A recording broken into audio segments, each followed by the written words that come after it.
Hey guys, this is Dr. Hub. In case you haven't subscribed, please do subscribe for updates. Aortic stenosis, and you're looking at its grading. So the grading is divided into mild, moderate, and severe.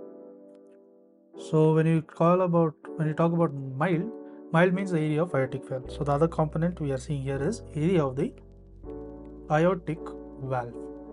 So here in terms of mild, it is going to be 1.5 to 2 square centimeters. Next we move on to the moderate variety. So we saw mild and then we move on to the moderate type. So in terms of the moderate type, it is going to be 1 to 1.5 square centimeters.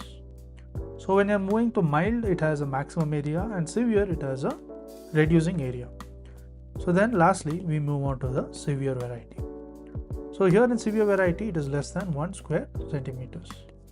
So to recap, we saw the aortic stenosis grading. So mild means the area of the aortic valve is 1.5 to 2. Moderate means it is about 1 to 1.5 square centimeters, and severe refers to less than 1 square centimeters.